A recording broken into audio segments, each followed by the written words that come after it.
하나님의 아들이신 예수님은 이 땅에서 33년 동안의 삶을 사셨습니다. 33년의 삶을 사시면서 그 중에 마지막 부분 3년 동안의 삶은 하나님 나라 공적인 삶에 집중하는 삶을 예수님이 이 땅에서 사셨습니다. 그래서 그 3년 동안의 삶을 예수님의 공생애 이렇게 우리는 부르고 있습니다. 예수님의 공생의 3년 동안의 삶은 어떤 삶이셨나? 한마디로 요약하면 예수님은 공생의 3년 동안의 삶을 전도하며 사셨습니다. 전도자의 삶을 예수님은 3년 동안 공생의 삶을 사셨습니다. 여러분 성경에 화면에 보시면 마태복음 9장 35절 말씀에 이렇게 예수님의 삶의 모습을 얘기합니다. 우리 함께 읽습니다. 시작. 예수께서 모든 도시와 마을에 두루 다니사 그들의 회당에서 가르치시며 천국 복음을 전파하시며 모든 병과 모든 약한 것을 고치시니라. 아멘. 잘 보십시오. 예수님이 공생애의 3년 동안의 삶을 사신 것을 기록하는데 3년 동안의 삶의 모습 보니까 세 가지의 사역들을 하셨다라고 성경이 말씀합니다. 그 예수님의 공생의 3년 동안에 하신 사역을 예수님의 3대 사역이라고 부르죠. 세 가지가 뭔가 하면 가르치시는 사역, 전파하시는 사역, 치유하시는 사역. 예수님이 공생의 3년 동안의 삶에 하신 사역을 성경은 저렇게 말씀하고 있습니다. 그런데 가만히 보면 저 세 가지의 사역이 궁극적으로는 무엇을 지향하는가 하면 사람들을 예수 믿도록 만드는 일을 하셨다는 것입니다. 그러니까 예수님은 3년 동안 저 하신 일들의 목표가 뭐였는가? 영혼 구원하는 일이었습니다. 전도를 목표로 공생의 3년 동안의 삶을 헌신하셨던 것입니다. 그렇다면 예수님을 믿고 따르는 우리에게 주님의 저 삶의 모습이 주는 교훈이 있지 않겠습니까? 우리는 예수를 믿는 사람이고 예수를 따라가는 사람이라면 예수님의 공생의 3년 동안의 저 삶의 모습이 우리에게 던져주는 도전과 메시지가 있다 하는 것입니다. 그게 뭘까요? 전도의 중요성입니다. 전도가 얼마나 중요한가? 전도가 얼마나 지고한 것인가? 예수님의 3년 동안의 공생의 삶을 통하여서 몸소 우리에게 교훈해 주신 것입니다. 또 성경에 보니까 예수님께서 12제자를 파송하실 때 예수님이 이런 말씀을 하신 장면이 있습니다. 화면에 마태복음 10장 32절 33절 함께 읽어보실까요? 시작. 누구든지 사람 앞에서 나를 시인하면 나도 하늘에 계신 내 아버지 앞에서 그를 시인할 것이요 누구든지 사람 앞에서 나를 부인하면 나도 하늘에 계신 내 아버지 앞에서 그를 부인하리라. 아멘. 잘 보십시오. 우리가 이 땅에서 사람들에게 예수님을 시인하고 소개하는 것이 예수님이 하나님 아버지 앞에서 나를 소개하고 소개하지 않을 만큼 중요하고 가치 있는 것이다 라는 사실을 주님이 우리에게 말씀하고 계십니다. 또 이런 말씀도 하십니다. 화면 한번 보실까요? 마태복음 10장 40절 말씀입니다. 함께 읽습니다. 시작. 너희를 영접하는 자는 나를 영접하는 것이요 나를 영접하는 자는 나를 보내신 이를 영접하는 것이니라. 아멘. 할렐루야. 저 말씀의 뜻은 이런 뜻입니다. 사람들이 전도하는 너희들을 환영하고 선대하면 그것은 그 사람들을 환영하고 선대하는 것이 아니고 하나님을 환영하는 것이다. 그리고 반대로 만일 사람들이 복음 전하고 전도하는 너희들을 배척하고 핍박하는 일이 있다면 그것은 그 사람들이 너희들을 배척하고 핍박하는 것이 아니고 누구를 배척하는 것이다?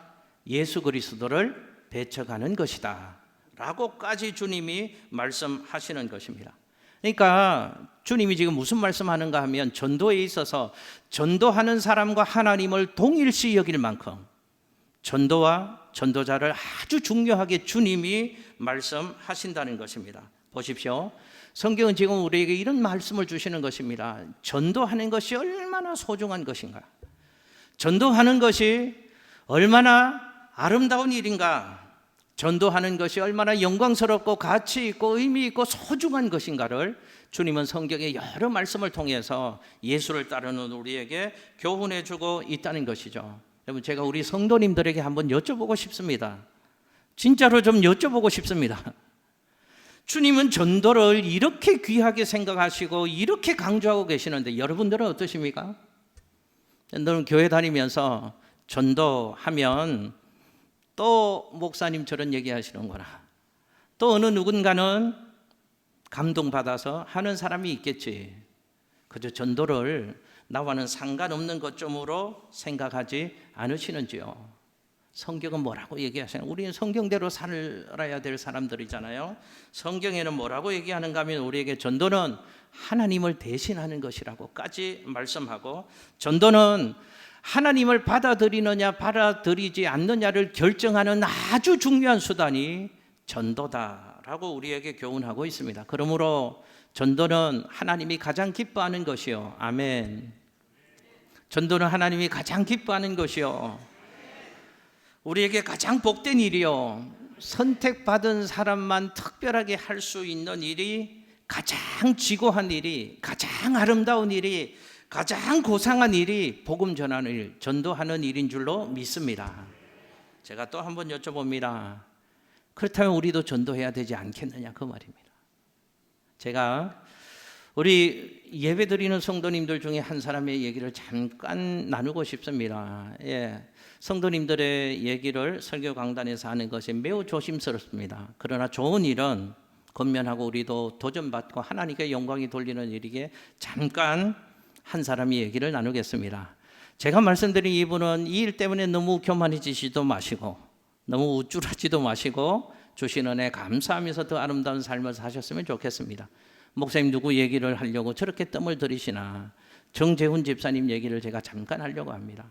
우리 교회 성도님들 중에 제일 멀리에서 신앙생활을 하고 계시는 분이 계십니다. 고마운 성도님이죠. 목사로서는. 어디에서 신앙생활 하시는가 하면 대한민국 지구 제일 반대편 끝에서 신앙생활 하시는 우리 교회 성도님 집사님이 계십니다. 정재훈 집사님, 배공주 집사님이십니다. 지금 2부 예배도 오셨습니다. 포르투갈에서 살고 계신데 왔다 갔다 하시죠. 사업 때문에. 저분이 하시는 사업은 국가대표 축구팀의 각 나라의 축구 경기를 서로 매치해주고 이 일을 성사시키고 이 일을 하는 사업을 하시는 집사님이십니다. 이 집사님이 이틀 전이었죠. 튀니지하고 국가대표 경기 게임 때문에 또 한국에 들어오셨다가 또 한 1, 2주 있다가 또 포르투갈로 가십니다. 한 며칠 전에 이 집사님과 잠시 교회에서 만나서 말씀 나누는 중에 제가 감동이 되고 전도와 관련되어서 귀한 마음이 있어서 이 말씀을 잠깐 드리려고 합니다. 저분이 포르투갈에 사시면서 아내이신 배공주 집사님과 한국의 문화를 알리는 일들을 포르투갈에서 준비하시면서 한 50여 평 넘는 이 공간을 마련해서 한국의 문화를 알리고 소개하는 민간 외교관 역할을 하고 계십니다. 그 일을 하시면서 민화도 아내 되시는 배공조 지사님이 또 특별한 재능이 있으셔서 잘 그리시면서 그것들 통해서 한국의 문화를 소개하시고 또 음식도 알리시고 이런 일들도 준비하시고 계획하신다고 합니다. 그러면서 저 집사님이 하시는 말씀이 목사님 그 모든 일들 중에 그게 목적이 아니고 그런 과정들을 통해서 진짜로 하고 싶은 일이 그곳에서 복음 전하는 일을 하고 싶습니다. 감동 먹었습니다. 제가. 여러분들은 그냥 멀뚱멀뚱 앉아 계시는데요. 저는 감동 먹었어요. 목사님도 아니잖아요. 선교사님도 아니잖아요. 굳이 나만 예수 믿고 은혜 속에 신앙생활 너무 잘하시는 분인데 그런 일 굳이 하셔야 되나? 이렇게 생각할 수도 있습니다. 그런데 하나님 주신 은혜, 평생에 이제 마지막 삶을 다해서 진짜로 하고 싶은 일은 그곳에서 한국 사람들에게, 그곳의 현지인들에게 복음 전하는 일, 예수 전하는 일, 그런 역할을 하고 싶습니다. 그러면서 모일 수 있는 예배도 생각하시고 모일 수 있는 신앙 공동체도 생각하시는 그런 고민을 함께 나누었습니다. 마음이 참 좋았습니다. 이런 분이 우리 교회 집사님이시구나. 여러분, 우리 모두는 주님이 그렇게 원하시고 기뻐하는 전도자의 삶을 우리도 힘을 다해서 살아가야 될 줄로 믿습니다. 오늘 그런 삶을 우리도 좀 살아야 되겠는데 그런 인생 되기 위해서 뭘 기억해야 되겠는가? 어떤 마음을 가져야 되겠는가? 예수님이 보내시는 70인 전도대의 모습을 통해서 우리도 그런 교훈을 좀 받으려고 합니다. 첫 번째요, 전도의 대상자는 누구인가 하는 것에 대한 교훈의 말씀을 주님이 누가복음 10장 1절 말씀에서 주고 계십니다. 화면에 같이 한번 읽겠습니다. 시작. 그 후에 주께서 따로 70인을 세우사 친히 가시려는 각 동네와 각 지역으로 둘씩 앞서 보내시며. 아멘. 할렐루야. 보십시오. 예수님이 자신도 전도하는 삶을 사셨고 이제 70인의 전도대를 세워서 복음을 전하게 하십니다. 세상 속에. 그런데 주님이 보내시면서 어느 특정한 지역, 특정한 사람들에게로 제자들을 복음 전하도록 보내는 것이 아니고 어디로 보내셨다고 성경이 말씀하시고 있는가 하면 각 동네와 각 지역으로 보내셨다. 전도하게 하셨다는 것입니다. 무슨 뜻인가? 제한하지 않으셨다는 것입니다. 지역을 제한하지 않으시고 사람을 제한하지 않으시고 각 지역으로 각 사람들에게, 복음이 필요한 사람들에게 복음을 전하도록 하셨다 하는 말씀을 기록하고 있습니다. 여러분, 어떨 때 성경에 보면 예수님께서는 특정한 지역을 제한하기도 하셨습니다. 이런 경우죠. 이방인들이 살고 있는 사마리아와 여리고 성으로는 들어가지 말라라고 주님이 말씀하신 부분도 있으십니다. 또 어떤 경우에는 우선순위를 예수님이 설정해 주신 부분도 성경에 보면 있습니다. 먼저 이스라엘의 잃어버린 양에게로 가라 라고 말씀을 하시기도 하고, 예루살렘을 우선적으로 집중적으로 복음을 전해라 라는 뜻을 주님이 말씀하시기도 하셨습니다. 그런데 예수님이 전도하신 모습, 공간복음,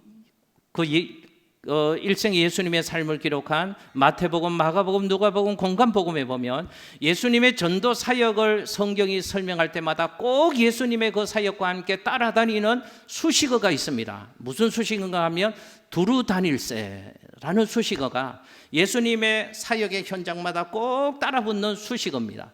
두루 다니면서 복음을 전하셨다는 것이에요. 무슨 뜻입니까? 두루 다니면서 특정한 지역, 특정한 사람들에게만 한정되는 것이 아니고 두루 다니시면서 복음이 필요한 모든 사람들을 만나시고 그들에게 복음을 전하셨다 하는 것을 성경이 말씀하고 있습니다. 예수님은 두루 다니시면서 복음을 전하셨다는 것이죠. 제가 또 한번 여쭤봅니다. 여러분들은 어떠십니까? 어떻게 복음 전하고 계십니까? 누구에게 복음 전하고 계십니까? 우리는 예수님의 이런 전도하신 모습에 보면, 전도하시는 예수님의 뜻에 비춰보면 우리는 우리 스스로가 전도를 제한하는 경우가 참 많구나 하는 것을 주님의 말씀 앞에서 생각해 볼 수 있습니다. 우리는 이런 생각하죠. 저 사람은 많이 배운 사람인데 뭐가 답답해서 예수를 믿겠나? 우리 스스로 그렇게 생각합니다. 저 사람은 돈이 많은 사람인데 별 불편함 없는 사람인데 뭐가 아쉬워서 예수님을 믿겠나? 라고 우리 스스로 제안합니다. 저 사람은 몸이 아픈 사람인데 어떻게 저 몸으로 예수를 믿고 교회를 다니겠나? 우리 스스로 그렇게 생각을 합니다. 저 사람은 저 지역에 살아서 우리 교회랑 거리가 이렇게 먼데 저 사람이 어떻게 교회에 나올 수 있겠나? 예수 믿을 수, 우리 스스로가 그렇게 전도를 제한하는 경우가 참 많다는 것입니다. 그러나 여러분, 다시 한번 생각해 보십시오. 우리 이렇게 생각하잖아요. 저 사람은 돈이 많은데 뭐가 아쉬워서 예수 믿겠냐고 우리 스스로는 생각을 합니다. 아닙니다. 돈은 많지만 그에게 있어야 될 예수가 없잖아요. 돈은 아무리 많아도 돈으로 살 수 없는 영원한 생명이 그에게는 없잖아요. 그래서 그도 예수를 믿어야 될 사람이고 그도 전도해야 될 대상자라는 사실입니다. 우리 이렇게 생각합니다. 저 사람은 배운 게 많은 사람인데 뭐가 답답해서 예수를 믿겠냐라고 얘기를 합니다. 아닙니다. 세상 지식은 많지만 그 사람은 하늘의 비밀을 모릅니다. 영원한 천국을 모르고 영원한 생명을 모릅니다. 알아야 될 것을 알지 못하니까 그도 복음이 필요한 사람이고 그도 예수를 믿어야 되는 사람이라는 것입니다. 그래서 주님은 이렇게 말씀하셨습니다. 화면에 마태복음 28장 19절 말씀을 같이 한번 읽습니다. 시작. 그러므로 너희는 가서 모든 민족을 제자 삼아 아버지와 아들과 성령의 이름으로 세례를 베풀고. 아멘. 할렐루야. 주님이 뭐라고 말씀하십니까? 가서 복음을 전하라고 하는데 누구에게로 가라고 말씀하십니까?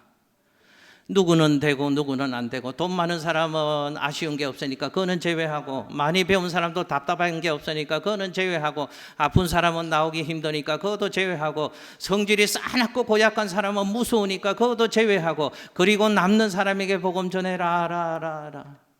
그러지 않았습니다. 주님 뭐라고 얘기하십니까? 너희는 가라. 누구에게로요? 모든 민족에게로 가라고 주님이 말씀하신다는 것입니다. 어느 민족, 누구에게나 복음이 필요한 사람이 전도의 대상자들이다. 주님 그렇게 말씀하신다는 것이죠. 그러므로 전도 현장과 전도 대상자를 우리 스스로가 제한하는 우를 범하며 살아서는 안 된다 하는 것입니다.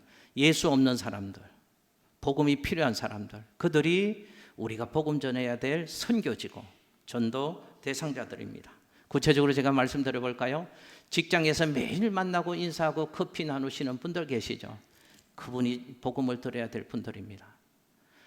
내가 사랑하는 사람들이 있잖아요. 꿈속에서 내 꿈에 나타나는 사람들, 그들이 복음을 들어야 될 사람들, 내가 복음을 전해야 될 사람들입니다. 여러분 핸드폰 주소록에 수많은 사람들이 있잖아요. 제 핸드폰 안에도 수많은 사람들이 있습니다. 그 사람들이 복음을 들어야 될 사람들, 복음을 전해야 될 사람들이라는 것입니다. 여러분, 온종일 수없이 주고받는 카톡 친구들 있잖아요. 여러분 전화통 붙잡으면 1시간 넘게 하루 종일 수다를 떨어도 조금 있다가 내가 다시 전화할게, 그렇게 얘기하는 분들이 있잖아요. 그들이 복음을 전해야 될 분들입니다. 그 사람들에게 복음을 전해야 될 대상자들입니다. 그러므로 예수의 마음을 가지고 예수님 찾으시는 그 영혼들에게 우리도 작정하고 복음을 전할 수 있는 우리 모두가 되시기를 예수님 이름으로 축복합니다. 둘째, 전도자의 삶을 살려면 예수님의 마음, 전도자의 마음이 있어야 된다 하는 것을 성경은 우리에게 말씀합니다.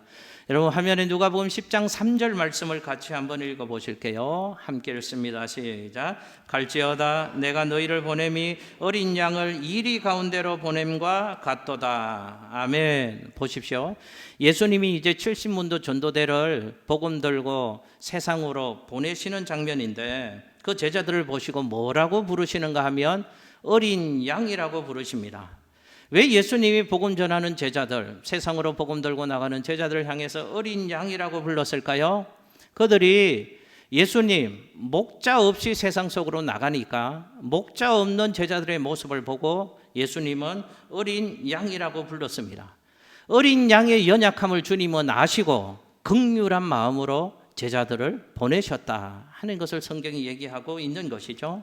여러분 또 성경에 보면 예수님은 예수님 당시에 구원받지 못한 백성들, 무리들을 바라보시면서 그들을 바라보시는 예수님의 마음이 어떤가를 이렇게 아주 잘 표현하는 성경 말씀이 있습니다. 마태복음 9장 36절 말씀입니다. 함께 읽겠습니다. 시작. 무리를 보시고 불쌍히 여기시니 이는 그들이 목자 없는 양과 같이 고생하며 기진함이라. 아멘.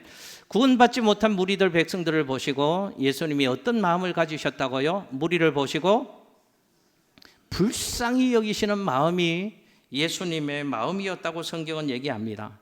불쌍히 여겼다, 저 말은 이런 의미입니다. 긍휼히 여겼다, 동정심을 가지고 바라보았다, 동정했다, 긍휼히 여겼다, 이런 의미입니다. 근데 저 말의 뿌리가 대장, 창자입니다. 내장, 창자, 이게 저 단어의 뿌리입니다. 그러니까 저 말은 무슨 의미인가 하면 이런 뜻입니다. 예수님이 구원받지 못한 예수 밖에 있는 당시의 무리들 백성들을 바라보시면서 주님의 마음이 어떠했는가? 창자가 뒤틀리고 창자가 끊어지는 고통스러운 마음을 가지고 구원받지 못한 예수 밖에 있는 무리들 백성들을 주님이 그런 마음으로 바라보셨다는 것입니다. 왜 주님의 마음이 그런 안타까운 마음이셨을까요? 저 말씀해 보니까 무리를 보시고 불쌍히 여기셨다. 왜 그랬는가? 그들이 뭐가 없기 때문에요. 잘 보십시오. 주님이 무리를 보시고 왜 불쌍히 여기셨는가? 그들에게는 목자가 없기 때문이었다라고 성경은 우리에게 말씀하고 있습니다. 여러분 성경에 보면 예수님은 예수님 자신을 늘 참 목자라고 소개를 하십니다. 그런데 무리들에게는 참 목자이신 예수님이 있다고요, 없다고요? 예수님이 없으십니다. 그래서 그들이 목자 없는 양과 같은 삶을 살아가고 있다는 것이죠. 그래서 그 모습을 보시면서 영적인 실존을 바라보시는 예수님의 그 마음이 불쌍히 여기셨답니다. 창자가 끊어지는 고통과 창자가 뒤틀리는 아픔이 그들을 바라보시는 예수님의 마음이었다고 성경은 얘기를 하고 있습니다. 그러면 목자 없는 양이 도대체 어떤 상태이기에 예수님이 그렇게 느끼시는가? 저 말씀에 보면 목자 없는 양의 두 가지 상태를 얘기합니다. 목자 없는 양과 같이 뭐하고 뭐 했다고요? 고생하며 기진함이라. 저들이 고생하고 기진하고 있는 그 모습을 바라보시고 그 영적인 실존을 바라보시는 예수님의 마음이 불쌍히 여기는 마음이 생기셨다는 것입니다. 고생했다. 그 의미는요, 난도질 당하다, 껍데기가 다 찢겨서 발겨져 나가다, 이런 의미입니다. 목자 없는 양이 무슨 상태인가 하면 사나운 이리떼들에게 물려 뜯기고 갈치를 당하고, 그래서 사막 한복판에서 온갖 들짐승들에게 난도질을 당하는 그 모습이 목자 없는 양의 모습이고, 구원받지 못한 무리들의 모습이라는 것이 예수님의 마음을 그렇게 아프게 하셨던 것입니다. 이런 의미죠. 지켜줄 목자가 없어서 혼자서 열심히 자기에게 허락된 인생을 살아가고는 있지만 한평생의 삶을 살면서 마귀와 사탄에게 할키움을 당하는 인생, 세상에서 유린당하는 인생, 고생하는 그 모습이 목자 없는 양, 우리의 모습, 무리의 모습으로 예수님은 바라보셨다는 것입니다. 그들 보시면서 예수님이 불쌍히 여기셨다는 것이죠. 또 하나, 기진함의 모습을 보았기에 예수님은 불쌍히 여기셨다고 얘기합니다. 기진하다 뜻은 내팽겨쳐지다, 버려지다, 이런 뜻입니다. 목자가 없으니까 버려진 인생이라는 것입니다. 목자 없이 내팽겨쳐진 양처럼 내 인생의 목자 대신 예수님이 없으니까 집 잃은 고아처럼, 부모 없는 고아처럼 이리저리 유리방황하는 모습, 그 삶의 모습을 주님이 바라보셨고, 그래서 주님의 마음이 창자가 끊어질 듯한 아픔이 주님 안에 느껴지셨다는 것입니다. 그게 주님의 마음이었고, 주님의 그 마음이 있어야지 전도자의 삶을 살아갈 수 있다는 것을 성경은 우리에게 말씀하고 있습니다. 여러분, 우리에게 주님의 눈이 있어야 합니다. 그리고 주님의 마음이 있어야 합니다. 제가 한번 여쭤볼게요. 우리의 가족 중에, 우리 친구들 중에, 우리 직장 생활하는 동료들 중에 예수 모르고 예수 없이 목자 없는 양처럼 살아가는 인생은 없습니까? 그들을 주님의 눈으로 볼 수 있어야 합니다. 고생하며 기진하는 그 모습을 영적인 눈이 열려서 볼 수 있어야 합니다. 그래서 주님 느끼는 아픈 마음이 우리에게 있어야 하는 것이죠. 예수 믿는 사람은 눈에 보이는 것으로, 세상 것으로만 사람을 보고 판단해서는 안 됩니다. 그가 얼마나 좋은 옷을 입고 다니는가, 그가 어떤 패물을 하고 있는가, 거기에 따라서 부러워하고 시기하는 것이 아니라 목자 없는 그들의 삶을, 영적인 실존을 볼 수 있는 영안이 있어야 되고, 그 모습을 보고 불쌍히 여기는 예수의 마음이 우리에게도 있어야 하는 것입니다. 그의 학벌이 얼마나 높으냐, 그가 어떤 직장에 다니고 있냐, 그가 어떤 패물을 차고 다니냐 라는 것을 보는 것에서만 끝나서는 안 된다는 것입니다. 교회도 이러면 안 되죠. 저도 예전에 그런 경험이 있습니다.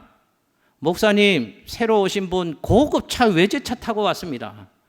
저 사람 우리 교회에서 꼭 붙잡아야 됩니다. 무슨 얘기입니까? 아유,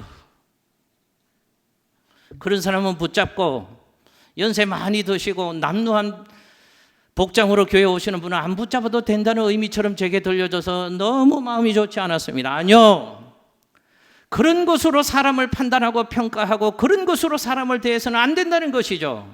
그에게 그 인생에 목자가 있느냐 없느냐, 그래서 그들이 고생하고 기진하는가, 그 모습을 좀 볼 수 있어야 되고, 목자 없는 그 인생을 불쌍히 여길 수 있는 마음이 예수님의 마음이고 우리의 마음이 되어야 한다는 것입니다. 전도는 어디서부터 시작되는가? 마음에서 시작됩니다. 예수의 마음, 목자 없는 양을 보고 불쌍히 여기는 그 마음이 있을 때 우리에게서 전도가 시작될 수 있는 줄로 믿습니다. 저 사람들 모두는 하나님이 찾으시는 사람이라는 마음, 저 사람들에게는 하나님이 필요하다는 마음, 저 사람들에게 아무리 힘들고 어렵고 쪼그라드는 인생을 살지만 저 사람들이 예수만 만나면 소망의 삶을 살아갈 것이라는 마음, 그 마음이 있을 때, 그걸 볼 수 있는 영적인 눈이 있을 때 우리를 통해 하나님은 또 다른 영혼을 구원하는 생명 살림의 놀라운 역사를 이루어 가시는 줄로 믿습니다. 우리에게 축복합니다. 주님의 눈이 있었으면 좋겠습니다. 주님의 마음이 있었으면 좋겠습니다. 마지막 하나요. 전도자에게는 비전이 있어야 될 것을 성경은 우리에게 말씀하고 있습니다. 우리는 전도 얘기하면 보편적으로 잘못된 몇 가지 생각을 우리는 가지고 있습니다. 첫 번째는 전도하면 이런 생각이죠. 전도는 힘들다, 어렵다. 나는 성경도 잘 모른다. 나는 말할 것도 없다. 내가 훈련도 안 받았다. 그러니 전도는 힘들다, 어렵다. 이런 생각이 우리 안에 있습니다. 또 하나는 전도할 사람이 별로 없다라는 잘못된 생각이 있습니다. 잘못된 생각이죠. 내 스스로가 제한했기 때문에 없는 것이지 사실은 모두가 복음 전하고 예수가 필요한 사람들이라는 것입니다. 우리는 그런 생각을 가지고 있는데 예수님은 오늘 말씀해 보니까 우리의 그 잘못된 생각을 완전히 뒤집어 놓는 말씀을 우리에게 들려주십니다. 화면에 누가복음 10장 2절의 말씀입니다. 같이 한번 읽어보실까요? 시작. 이르시되 추수할 것은 많되 일꾼은 적으니. 아멘. 여러분 잘 보십시오. 주님은 뭐가 많고 뭐가 적다고 말씀하십니까? 우리는 뭐가 적다고 생각하십니까? 예, 우리 생각과 다릅니다. 우리는 전도할 사람이 없다고 생각하잖아요. 주님은 뭐라고 말씀하시는가 하면 아니야, 추수할 것은 많다고 말씀하십니다. 그런데 뭐가 적다고요? 일꾼 전도자들이 적다고 말씀하십니다. 저 말씀에 주님의 마음은 무슨 말씀하고 싶어 하시는 것일까요? 왜 전도하지 않느냐 이놈들. 왜 전도하지 않느냐. 추수할 것은 많은데 왜 전도하지 않는다는 것을 우리에게 말씀을 하는 것입니다. 우리는 적다고 생각합니다. 우리 직장 안에 동료들 있잖아요 라고 얘기하면 목사님 그 사람 바빠요. 그 사람 성질이 얼마나 고약한데요. 예수 얘기 잘못 꺼냈다가요 관계도 틀어지고요. 그분 제 직장 상사인데요 제가 불이익 받을 수도 있어요. 아유, 전도할 사람 없어요 라고 얘기합니다. 그런데 주님은 뭐라고 말씀하시는가 하면 전도할 사람이 많다고 말씀하십니다. 그래서 주님은 마태복음 10장 1절 말씀에서 이런 말씀을 우리에게 하신 것이죠. 마태복음 10장 1절 말씀 같이 한번 읽습니다. 시작. 예수께서 그의 12제자를 부르사 더러운 귀신을 쫓아내며 모든 병과 모든 약한 것을 고치는 권능을 주시니라. 아멘. 뭘 주셨답니까? 주님이 권능을 주셨답니다. 예수 믿고 복음 전해야 될 사람들에게 이미 주님은 우리에게 뭘 주셨다고요? 지혜와 능력을, 그 복음을 전하고 전도자의 삶을 멋있게 살아갈 수 있는 지혜와 능력을, 권능을 이미 우리에게 허락해 주셨다는 것입니다.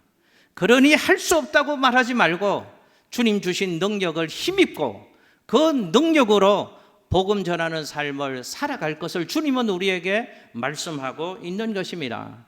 마태복음 10장 20절에도 이런 말씀하십니다. 같이 한번 읽어보실까요? 시작. 말하는 이는 너희가 아니라 너희 속에서 말씀하시는 이 곧 너희 아버지의 성령이니라. 아멘. 할렐루야. 확신을 가지랍니다. 우리 안에 누가 계시다고요? 여러분 안에 성령이 계심을 믿으시나요? 아멘도 자신 없게 못하시는 것 좀 봐요. 내 안에 성령이 계신가 안 계신가, 긴가 민가 계신 것 같기도 하고, 좋은 일이 있을 때는 계신 것 같기도 하고, 좀 안 되어지면 왜 안 계신 것 같기도 하고, 성령의 역사하심을 체험하는 삶을 살지 못하니까 계신데도 안 계신 것처럼 착각하고 계시는 것입니다. 예수 믿는 저와 여러분 속에는 성령이 내주하고 계시는 줄로 믿습니다. 그 성령 우리를 도와주신답니다. 말해야 될 것을 알게 하시고, 우리는 배움이 짧고 말이 어눌할지라도 하나님 우리에게 지혜를 주시고 해야 될 상황 속에서 해야 할 말을 할 수 있도록 우리를 도와주시니 우리도 복음 전할 수 있다라는 확신을 가지고 전도자의 삶을 살아갈 것을 주님은 우리에게 말씀하고 있는 것입니다. 말씀 정리하겠습니다.